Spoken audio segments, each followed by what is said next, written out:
everyone, welcome to my channel. நம்ம இன்னைக்கு 12th standard physicsல இருந்து ஒரு question தான் பார்க்க போறோம்.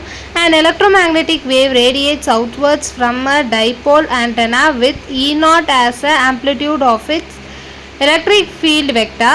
The electric field E0 which electromagnetic wave transports significant energy from the source falls off as.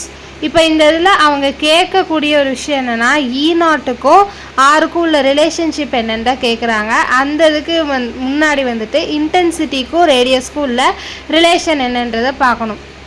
Intensity is inversely proportional to r square அப்படின்றது தான் வந்துட்டு இன்டென்சிட்டிக்கும் ரேடியஸ்க்கும் உள்ள ரிலேஷன். நமக்கு ஏற்கனவே தெரியும் இன்டென்சிட்டியும் எலக்ட்ரிக் ஃபீல்டு E0ம் எப்படி ரிலேட்டட்னா E0 square is equal to I. So இப்போ ஐன்றது எதுக்கு ஐன்றது inversely proportional to r square. அப்போ வந்துட்டு நம்ம ரிலேட் பண்ண வேண்டியது ஃபஸ்ட்டு இருக்கிறதையும் தேர்ட் இருக்கிறதையும் நம்ம ரிலேட் பண்ணிட்டோம்னா நமக்கு கேட்டதோட ஆன்சர் வந்துடும். இப்போ வந்துட்டு E0 square is inversely proportional to r square. அப்போ E0 is proportional to 1/r.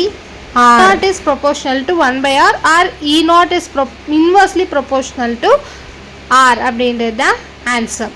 So அப்போ ஃபைனலி நம்மளோட ஆன்சர் அப்படின்னு பார்க்கும்போது 1/r இஸ் அவர் ஆன்சர்.